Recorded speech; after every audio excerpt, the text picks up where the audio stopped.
Welcome to Campus Confidential. I'm your host, Scott Braun. On Campus Confidential, we take a look into the everyday life of student athletes and the stories that separate them from the pack. Today, we are on the campus of the University of Miami to single out 3 athletes who are special to the U. Bianca Eichkorn is a senior leader on the women's tennis team after making it through many adjustments to living in the United States from her native country. Michael Broad is cool under the lights at Mark Light Field as a freshman, thanks to his experiences on the diamond when he was just 12 years old. And Brittany Viola is on her way to becoming a United States Olympic diver, which would add to Viola family accolades that include a World Series MVP.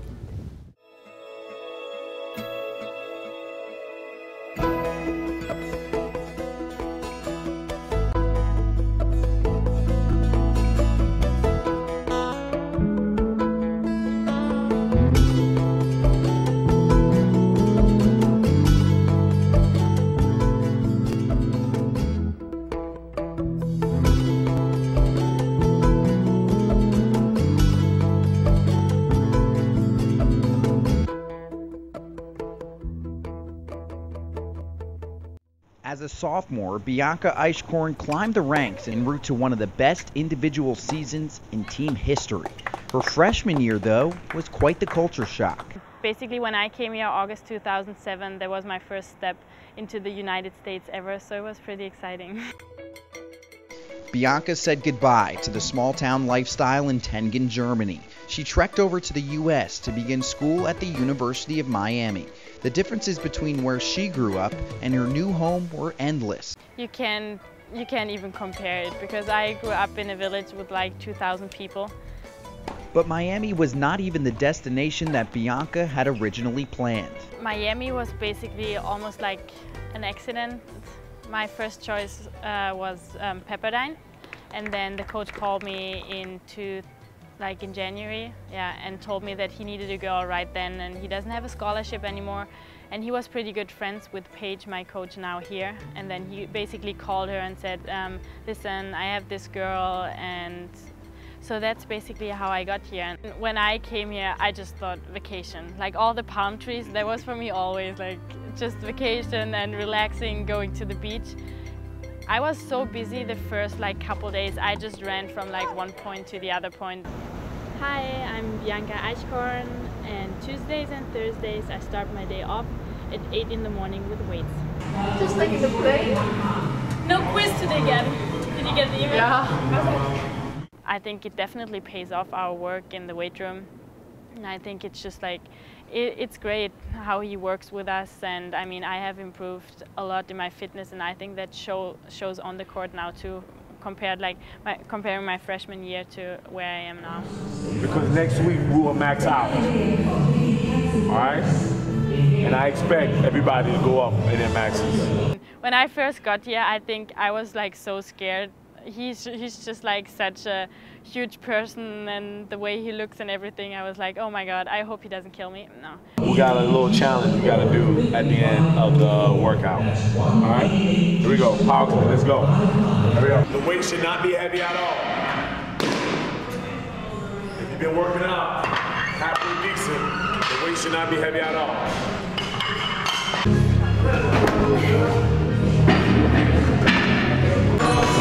Power, come on! The ball should bounce one time! It should not bounce more than once to get to you. Hey, we got shoulder circuit, let's go. 5-pound plate. Here go, I got some dumbbells right here, come on. Now you said 1 on 2. 20 up, 20 up. Alright, there we go, right? Wait up. Or you can put your feet right there. It's gonna hold. It's right here. All you gotta do is hold. Give up.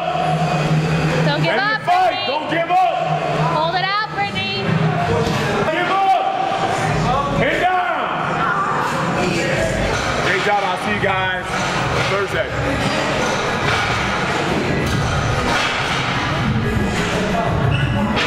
3 on 3. 1, 2, 3. Hey! I slipped to my fingers up to here. So I didn't know what to do, so I tried to fix it. Bianca did suffer a setback during her sophomore year when she injured her shoulder. It was probably just like overuse, and just like me, I kept going and going, and I mean it kind of like hurt in the weight room, so I kind of reduced the lifting. And once like you stop strengthening like the parts that are weak and like you keep going, then you just it's getting worse. And then after NCAAs I just like got surgery, and then I stayed here through the summer doing rehab. And I think that was key that I stayed here, and basically I really like worked hours every day to get like my shoulder back where it is now. And I mean, knock on wood, it's great. Long hours at the court were another adjustment. For me, the whole tennis, like the practice and everything, the fitness, it was so different. At first, I really like doubted myself if I could do that, because the whole mentality, like the work ethic here on court and off the court in the weight room, I wasn't used to do that at all, especially the amount of hours. Like when I was home, I probably practiced like 1.5 hours and gave everything, and that was it. And here, like being able to like stay out there for 4 hours and really like give everything, that was tough.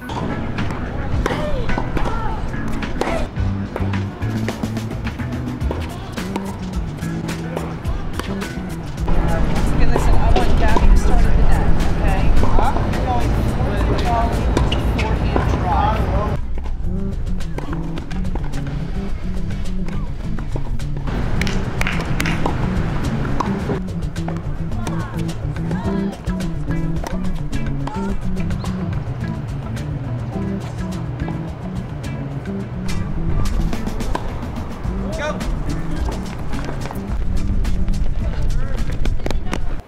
After an hour of weights and 3 hours of practice and a quick lunch break, it's time now for my classes. I have finance 431 now, that's international finance. Actually, I'm taking professional selling, marketing 340, and I really love the class. I mean, I think even if you aren't like a marketing major or anything, it's like a great class to take. I just said it's like more tourist, you know, Miami, like more international and stuff. You probably never looked at this before. Let's see whether you can scoop this out. The US. What's the name of the company? USA Importers. USA Importers is the corporate importer. Bianca spends more time on her schoolwork than most student athletes as she majors in international business and marketing. Tonight it's probably going to take a while, huh? That's what I think. Huh? I would prefer just like tonight. No, me too. Like, let's just get it like seriously like done. Yeah. Bianca has adjusted to the American culture and to being a Division I student athlete, but one thing will never change. That's probably one of like my biggest challenges, like coming here. I'm a huge family person, and like my family, it's basically everything to me, and my friends too. And still, like after 3.5 years, that's what I miss the most. This was basically one of my regular days. I had weights in the morning, practice, and then class. My name is Bianca Eichkorn, and thanks a lot.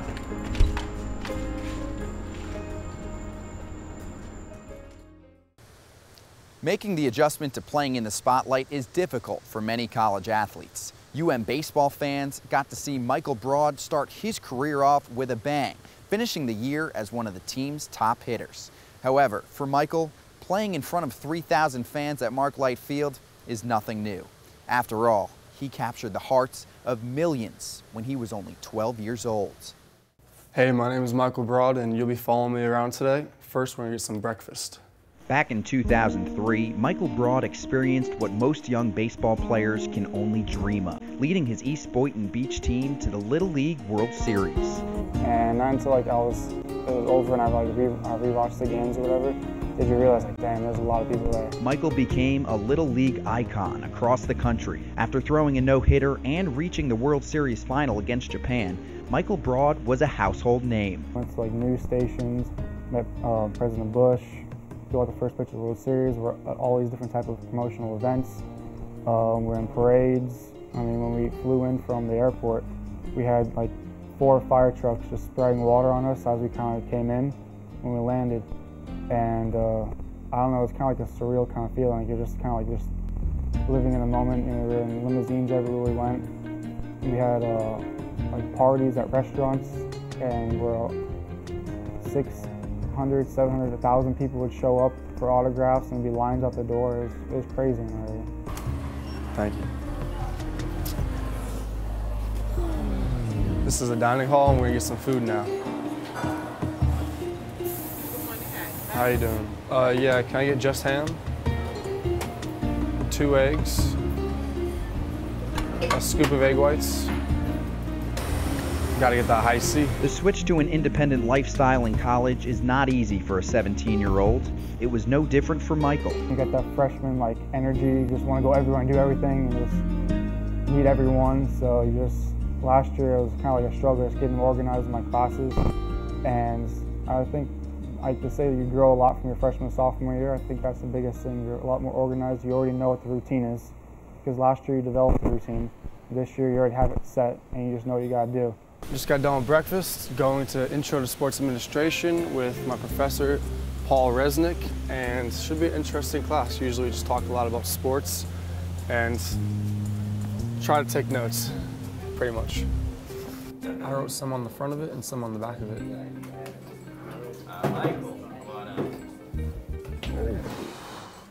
That's me. Thank you.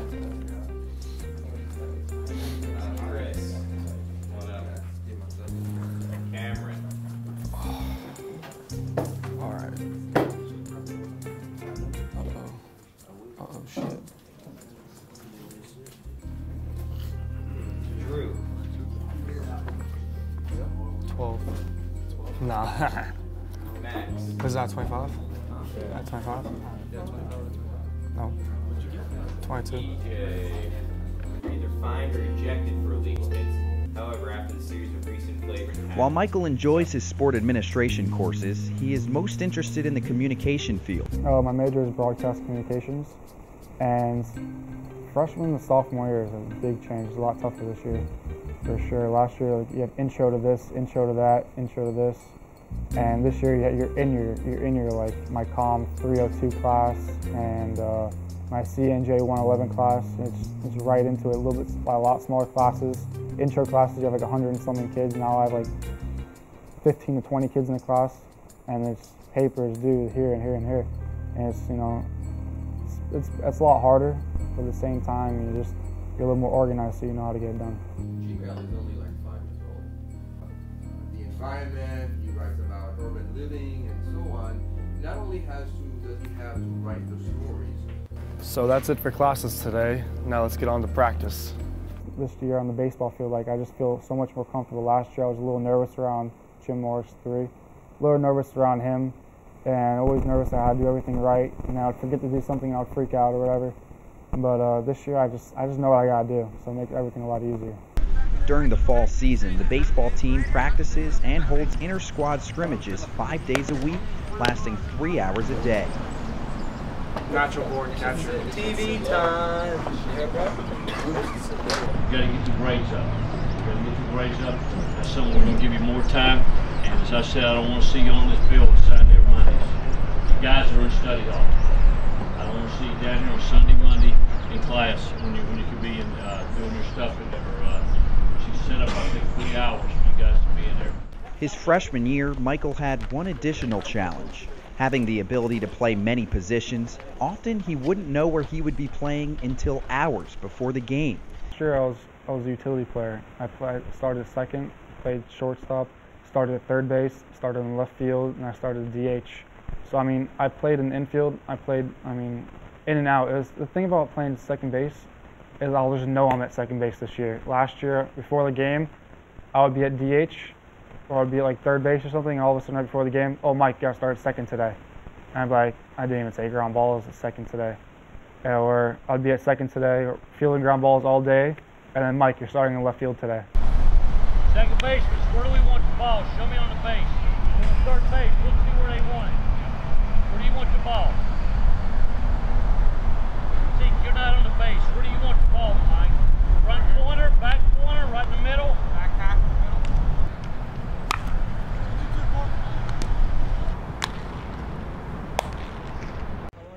The most important thing as a freshman is getting your at-bats. And I got a pretty good amount of at-bats and was ended up like second in the team in average. During his freshman campaign, Michael's batting average on the team leaderboard only trailed eventual first-round pick and All-American Yasmani Grandal. No. Where are we trying to hit the ball?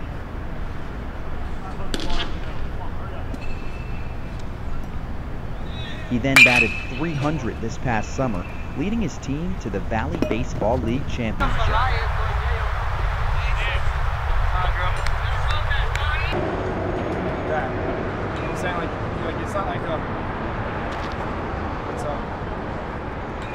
Michael looks to lead the team's hitting attack, as Miami only returns 3 players that hit over .300 last season. While he hopes to have a long-lasting baseball career, Michael already has plans when his playing days are over. Afterwards, like I guess it's more practical now that after you're done with MLB, you go into commentation on ESPN or the MLB network, and I like to do something like that because it's something I know. I love baseball, and I know a lot about it, so I figured it was a good fit for me. I'm not bad at speaking, I guess. I'm Michael Broad, and you just saw how one of my days go. Thank you. You guys played hard today. It takes a lot of hard work and a little bit of luck to make it to the majors. It's even rarer to win a World Series championship. In 1987, Frank Viola led the Minnesota Twins to a World Series title. 23 years later, his daughter Brittany is learning valuable lessons from her father as she prepares to dive in the 2012 Olympics. 1 out, base is empty. Ozzie gone. Frank Viola won the AL Cy Young Award in 1988. A year prior, he led the Twins to the 1987 World Series championship and was named the most valuable player of the series. To his daughter, he was just dad. Well, I guess when I was a kid, I didn't really understand that he was an elite athlete. I didn't really understand that he was playing in the majors, that he was making millions. It was kind of like I was just being a kid. When he did retire, he was around more for my gymnastics and my diving. But I did sense that he definitely missed his sport. Frank Viola's daughter, Brittany, is a world-class diver who is currently working her way back from injury. Hi, I'm Brittany Viola, and right now I'm gonna go start my therapy, and this is the beginning of my day. Sick? Yeah, good. Good? Yeah, I mean, it's just a little bit sore, but not any more. Less than yesterday? Yeah. He actually taught me something pretty interesting because he had Tommy John surgery, and he said that his recovery process was so hard and he was never able to come back where he was before his injury.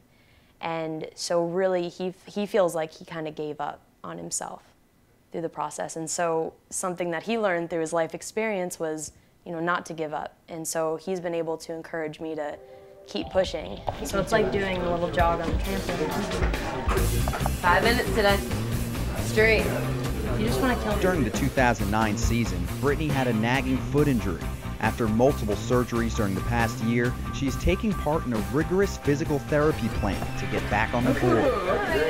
That's green, nigga get a ticket in the rain, huh? After competing at an elite level for more than a decade, Brittany is enjoying the break. The rest, maybe. So it probably has been good that I've been able to rest, but I know that's not what he'd want for me. Like if I want to be diving, then he wants me to be diving. While not being able to compete is tough to swallow, she remains focused on getting back in the water. Megan, you're not going to forget about me, are you? Nope, you never know how long the flight is. I want to be just sitting and going to school and, you know, doing something else with my life, then that's what he'd want me to do.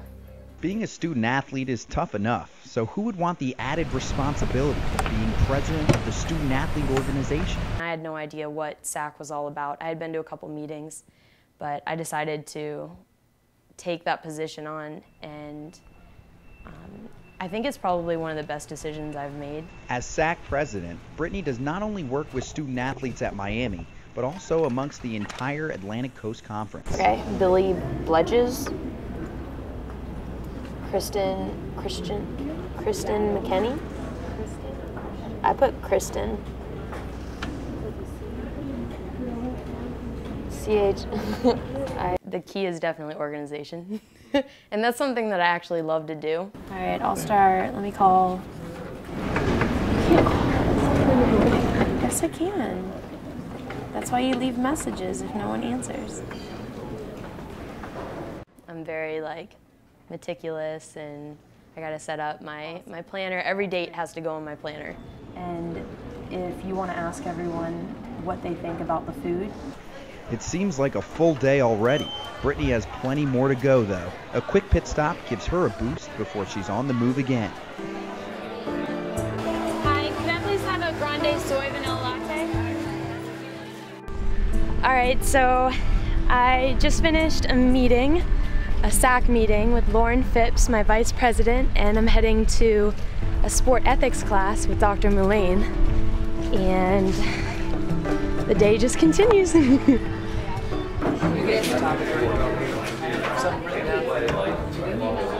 I did, and I don't know. But the Title IX thing really gets me. I feel like I've just experienced so much that value of the educational experience versus your value of your athletic achievements, the reasons you're in college. I like that one. I came up with two good ones. Men's award, there was a women's award.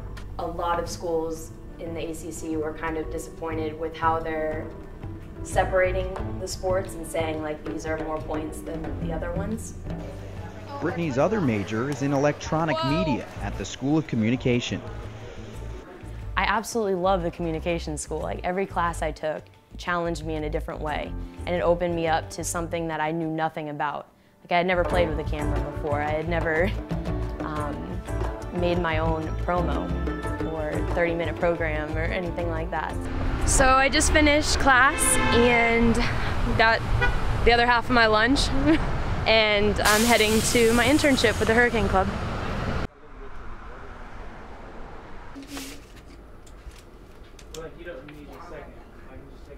It was like 120 last time, right? No, not that many. Oh. Because we're over 100. There is one more thing in my sport career that I've always felt since, it was probably the 1996 Olympics when the gymnastics team won the gold medal.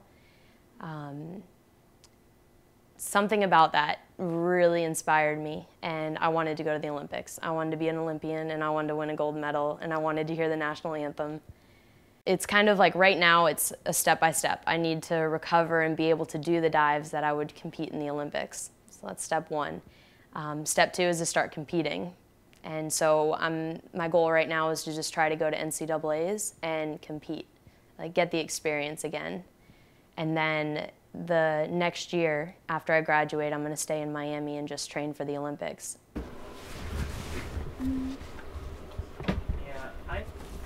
Hi, Flora. Well, I had been doing Olympic trials before the 2008, and that was an amazing experience because I was only 17 years old, so to like just see the divers around me and the way that they like fluff everything up, you know, there's television there, there's major interviews. Hola, chica! Hola. All right, so I just finished my internship, and I'm now at weights, and I'm gonna get started. Okay. Divers at the University of Miami have high standards, and that carries into the weight room as well. Coach Coles puts the men and women through intense workouts from 4 to 5 on Tuesdays and Thursdays. Since then, I've been working to accomplish that. And it was gymnastics at first, and then it transferred into diving. Ready? Yeah. Dive on 3. 1, 2, 3, dive! To go to 2 Olympic trials and be alternate both times is that much more motivating that I'm right there, you know, and I want to try to make it all the way. So, you got a taste of one of my days. I'm Brittany Viola. Bye. That'll do it here at the U. I hope you enjoyed a little taste of what student athletes go through each day and the stories of Bianca, Michael, and Brittany. For Campus Confidential, I'm Scott Braun.